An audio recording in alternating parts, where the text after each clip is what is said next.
우리 함께 사도신경으로 신앙 고백하시겠습니다.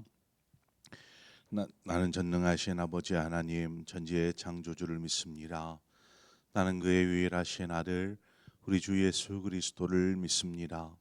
그는 성령으로 잉태되어 동정녀 마리아에게서 나시고 본도 빌라도에게 고난을 받아 십자가에 못 박혀 죽으시고 장사된 지 사흘 만에 죽은 자 가운데서 다시 살아나셨으며 하늘에 오르시어 전능하신 아버지 하나님 우편에 앉아 계시다가 거기로부터 살아있는 자와 죽은 자를 심판하러 오십니다.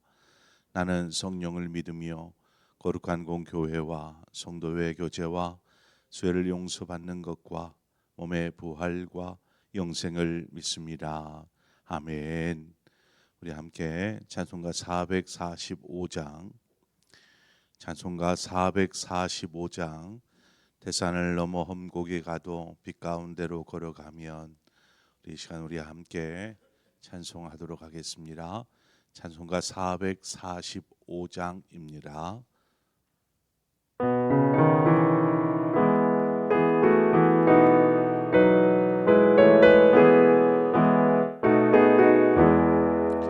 대산을 넘어 험곡에 가도 빛 가운데로 걸어가며 주께서 항상 지키시기로 약속한 말씀 변치 않네.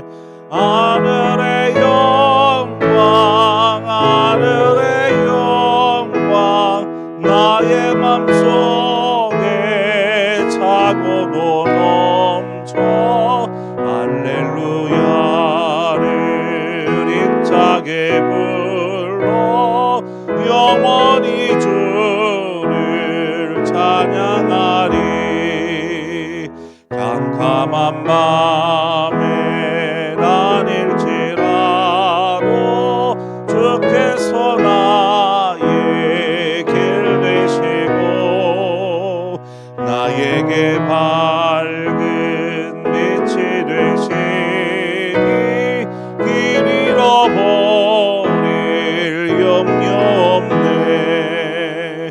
하늘의 영광 하늘의 영광 나의 맘속에 차고도 넘쳐 할렐루야를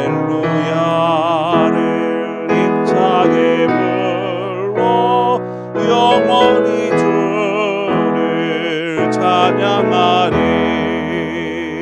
광명한 그 빛 마음에 받아 찬란한 천국 바라보고 할렐루야를 힘차게 불러 날마다 빛에 걸어가리. 하늘의 영광 하늘의 영광 나의 맘속에 차고도 넘쳐 할렐루야를 힘차게 불러 영원히 주를 찬양하리. 아멘. 하나님 말씀 보겠습니다. 역대하 17장 10절에서 마지막 19절의 말씀입니다. 역대하 17장 10절에서 19절 말씀을 한 절씩 교독합니다. 여호와께서 유다 사방의 모든 나라에 두려움을 주사 여호사밧과 싸우지 못하게 하시매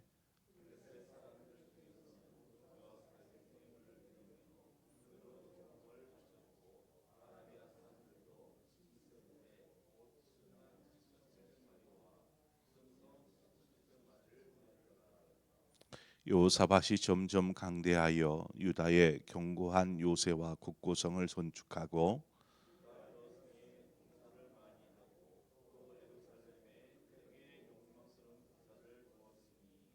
군사의 수요가 그들의 족속대로 이러하니라.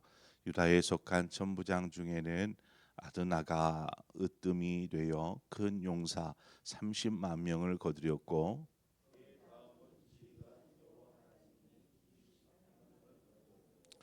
그 다음은 시그리의 아들 아마시아니, 그는 자기를 여호와께 즐거이 드린 자라 큰 용사 20만 명을 거두렸고,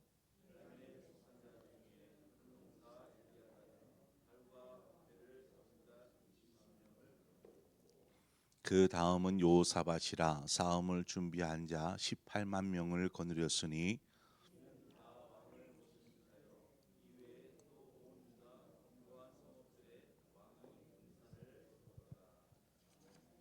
아멘. 참 요사밭은 남유다를 하나님이 기뻐하시는 나라, 하나님이 원하시는 나라로 만들기 위해서 정말 온 힘을 기울인 왕입니다. 요사밭이 전심으로 하나님을 구하고 하나님을 찾을 때 하나님께서 그와 함께 하셨습니다. 하나님께서 그와 함께 하시니까 5절에서와 같이 그의 나라가 견고하여지는 것이죠. 이제 남유다를 어떻게 여호사밧이 왕이 된 이후에 견고하게 만들었습니까? 거기에는 여호사밧의 역할도 매우 컸습니다. 그는 성읍들을 견고하게 세우고 또 성읍들마다 군대를 주둔시켜서 그렇게 성읍을 견고하게 만들어 갔습니다. 이것은 나라를 견고하게 하기 위한 사람의 노력이라고 한다면, 오늘 본문 이 10절에 나오는 여호와께서 유다 사방의 모든 나라에 두려움을 주사 여호사밧과 싸우지 못하게 하심에, 이것은 하나님께서 하신 일입니다. 사람이 할 일이 있고 하나님께서 하시는 일이 있습니다. 그래서 하나님과 함께 함으로 하나님이 이와 같은 일들을 행하시더라는 것입니다. 오늘날 이제 뉴스 가운데 세계 뉴스는 전쟁으로 도배되어 있습니다. 그래서 전쟁이 계속 일어나고 있는데, 전쟁은 나라를 퇴보시키는 그런 길입니다. 아무리 발전된 나라도 전쟁이 일고 나면 도시가 뭐 쑥대밭이 되잖아요. 그러면 다 다시 세워야 되는 이 과정 속에 나라가 10년, 20년 이렇게 퇴보하게 됩니다. 이 잿더미가를 다시 세우는 일이 오죽이나 어려운 일이겠습니까? 하나님께서 이렇게 여호사밧이 하나님을 구하고 하나님을 전심으로 찾음으로 하나님이 여호사밧과 함께 하심으로 하나님께서 주변의 이 남유다 주변의 나라들에게 두려운 마음을 주셨습니다. 그 두려운 마음이 들게 하셔서 아예 전쟁 자체를 막아주신 것이죠. 하나님께서 그런 일이 일어나지 않도록 막아버리신 것입니다. 또한 11절에 보면 블레셋과 아라비아 사람들에게 그들이 남유다의 조공을 이렇게 바치는 것을 보게 됩니다. 금은과 여러 가지 가축들을 해가지고 조공을 드리는데, 이 조공이라는 것은 보통 전쟁에서 패한 나라가 승리한 나라에게 이렇게 바치는 것이 조공입니다. 그것도 아니면 약소국이 좀 강대국의 힘을 의지하기 위해서 강대국 앞에서 살아남기 위해 강대국에게 이렇게 주는 것이 조공입니다. 지금 남유다는 전쟁도 치르지 않았고 그럼에도 불구하고 주변에 블레셋이나 아라비아 사람들이나 이런 사람들이 이렇게 조공을 바치고 있더라는 것이죠. 이는 남유다가 지금 얼마나 강력한 나라가 되어 있는지를 알 수 있습니다. 그런데 여호사밧이 이제 많은 조공들을 이렇게 받아 가지고 그것으로 자신의 어떤 부귀 영화를 위해서 그렇게 사용하지 않고 나라와 국민들을 위해서 이 모든 것들을 사용합니다. 그래서 계속해서 어떤 그 견고하게 요새를 세우고 국고성을 만들고 하는 이 일들을 위해서 이것들을 다 사용합니다. 그 외에도 용맹한 군사들, 오늘 본문에 보면 군사들이 많이 나오죠. 이 군사들을 훈련시켜서 예루살렘에 배치하고 하나님의 성전과 또 왕실을 지키게 하였죠. 이스라엘의 최고의 전성기라고 한다면 아마 다윗과 솔로몬의 시대를 꼽습니다. 그런데 지금 그때와 버금갈 만큼의 전성기를 구가하고 있는 이 여호사밧 때에 남유다는 최고의 전성기를 구가하고 있었습니다. 이 모든 것이 하나님께서 이 여호사밧과 함께 하심으로 나타난 결과인 것이죠. 우리가 여기에서 좀 귀한 영적인 진리를 발견하게 됩니다.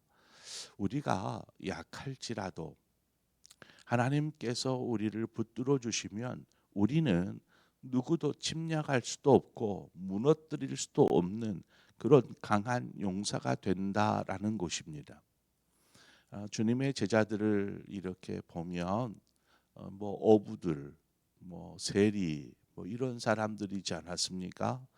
뭐 다른 사람들에 비해서 월등히 뭐 낫다라고도 말할 수 없는 평범한, 아니면 평범하기 하는 것보다는 더 못한 그런 사람들이 이 예수님께서 그들을 부르셔서 제자로 삼아 주셨지요. 그런 이들이 훗날 성령의 그 강림 사건 이후에 보면 복음을 이렇게 전할 때에 성령의 임재 가운데 담대하게 예수 그리스도의 부활의 그 생명의 복음을 전하기 시작합니다. 그런데 제자들이 이렇게 예수님 이전에는 뭐 앞에 나서서 할 일이 없었죠. 예수님이 계시니까. 예수님이 죽으시고 부활하시고 이후에 이제 성령의 강림 사건이 있고 난 이후부터는 이제 제자들이 앞에 나서야 되는데, 그 전까지는 항상 두려워서 도망치거나 숨거나 했던 제자들이 이제 드디어 사람들 앞에, 군중들 앞에 자신들이 드러내기 시작합니다. 그들에게 복음을 전하기 시작하는 것이죠. 그래서 많은 사람들이 제자들이 전하는 말을 듣고 뭐라고 하냐면, 사도행전 4장 13절에 그들이 베드로와 요한이 담대하게 말함을 보고 그들은 본래 학문 없는 범인으로 알았다가 이상히 여기며 또 전에 예수와 함께 있던 줄도 알고 라고 되어 있습니다. 여기 보면 본래 학문 없는 범인이라는 것입니다. 학문 없는 범인. 제자들은 뭐 어부였기 때문에 무슨 공부를 위해 뭐 학문을 쌓기 위해서 뭔가를 하지 않았습니다. 그냥 태어나면서 부모의 어떤 그 가업을 물려받아 배 타는 일만 계속하는 것이죠. 그러니 학문에 있어서는 뭐 부족할 수밖에 없습니다. 그러니까 학문 없는 범인인 것이죠. 그러나 이들이 전하는 복음은 그 누구보다도 설득력이 있었고, 또한 듣는 사람들의 마음을 사로잡는 그런 사로잡아서 이들을 어떤 예수 그리스도 앞으로 나오게 하는 그런 힘이 있었다라는 것입니다. 자, 이것이 무엇 때문일까요? 학문 없던 범인들이 갑자기 지혜가 막 생기고 또 막 이렇게 말을 잘할 수 있도록 하였고 뭐 이런 걸까요? 이것은 성령의 놀라운 역사입니다. 성령이 베드로와 요한과 함께 하고 계시기 때문에 그렇죠. 여러분, 성령의 역사는 그 사람을 어떤 대단한 사람으로 바꾸는 것이 아닙니다. 성령의 역사가 그 사람을 갑자기 우둔한 사람을 막 지혜롭게 만들고 막 말도 잘 못하던 사람을 말을 잘하는 사람으로 변화시키고 이런 것이 아닙니다. 여전히 평범한 범인에 불과하지만 그 말 한마디에 말의 권세가 있게 하시고 또 듣는 사람들의 마음을 성령께서 부드러운 마음으로 변화시켜 주심으로 그 가운데 그 복음의 역사가 일어나게 만드는 것입니다. 그래서 무엇을 이야기하고 있는 것입니까? 하나님께서 함께 하시면, 성령님께서 함께 하시면 바로 이것이 핵심이다라는 것입니다. 요사밭이 하나님께서 함께 하심으로 그런 전성기의 때를 구가하고 있는 것처럼 하나님이 함께 하심으로 제자들이 힘있게 하나님의 복음을 전할 때에 중요한 것은 말을 아무리 잘해도 회중들 듣는 이들의 마음이 변화가 되지 않고 그들의 마음에 설득력이 없으면 그 무슨 의미겠습니까? 그런데 놀라운 변화들이 일어나고 그 베드로와 요한이 전하는 메시지에 나도 예수 믿겠다라고 많은 사람들이 예수 그리스도 앞에 나오는 역사들이 일어나는 것 아니겠습니까? 그래서 우리의 힘이 아닌 우리가 하나님을 붙들기만 하면 하나님 우리 역시 강한 자가 하나님께서 사용하시는 강한 용사가 될 줄 믿습니다. 이것은 결코 우리의 힘이 아닙니다. 우리를 붙들어 주시는 하나님의 능력의 힘인 것이죠. 그러니 하나님을 의지하지 않을 수 있겠냐라는 것입니다. 다른 사람들보다 똑똑하다고 한다면 그 사람은 그 사람의 지식을 의지할지 모르겠지만 그렇지도 않고 뭔가 할 수도 없다라면 우리는 하나님을 의지하여야 합니다. 내 삶의 문제도 마찬가지입니다. 내 힘으로 해결할 수 없으면 하나님의 힘을 의지해야 합니다. 하나님을 전심으로 구하고 찾는 것이죠. 14절부터는 여호사밧 시대의 남유다의 어떤 군사력을 이야기하고 있습니다. 군사력. 여기에 보면 아무개가 군사 몇만 명을 이끌었다 뭐 이렇게 기록하고 있는데 그 수를 전부를 합치면 군사의 수만 무려 116만 명이 됩니다. 이 본문에 기록되어져 있는 남유다의 군사의 수입니다. 남북이 분열, 이제 북이스라엘과 남유다로 나뉘게 되지 않았습니까? 그 나뉘기 전에 다윗과 솔로몬의 시대, 뭐 솔로몬의 시대는 뭐 평화의 시대니까 이 다윗의 시대, 이 다윗의 때에 이스라엘의 군사의 수가 몇이냐면 130만이었습니다. 그 전쟁을 많이 했었던 다윗 그때의 군사의 수가 130만 명입니다. 그런데 지금 남북으로 분열이 된 상태이고 그 남유다에만 116만 명이라는 군사가 있다라는 것은 엄청난 수인 것입니다. 그만큼 남유다가 강성하여졌다라는 것을 우리가 알 수 있습니다. 그러나 뭐 누누이 말씀드리지만 전쟁의 승패는 사람의 많고 적음에 있지 않다라는 것이죠. 하나님께서 함께 하시는 나라는 그 누구도 이길 수 없는 것입니다. 교회의 힘과 저력, 이것은 성도의 수보다도 성도 한 사람 한 사람이 어떤 용사로 거듭나는가, 얼마나 잘 훈련된 그런 용사들, 믿음의 용사들이 되느냐에 있더라는 것입니다. 그래서 믿음 안에서 잘 훈련된 성도는 일당백의 힘을 얻게 되는 것이죠. 일당백과 같습니다. 한 사람이 100사람의 몫을 감당하는 것입니다. 그러므로 사람의 많고 적음에 있지 아니하고 정말 믿음 안에서 잘 훈련된 성숙한 하나님의 사람, 그 사람이 바로 교회의 저력이고 교회의 힘이 되어지는 것이죠. 16절 중반에 보면 자기를 여호와께 즐거이 드린 자가 나옵니다. 즐거이 드린 자. 군사는 전쟁을 위해서 그렇게 존재합니다. 전쟁을 위해서 준비하고 전쟁이 일어났을 때에 나가 싸우는 것이죠. 그러나 전쟁이라는 것은 생명을 보장할 수 없는 것입니다. 전쟁에서 패하여 죽을 수도 있고, 그런데 이 안전을 담보할 수 없는 이 전쟁을 치르기 위한 대비한 그런 용사에 있어서 자기를 여호와께 즐거이 드린 자라는 것입니다.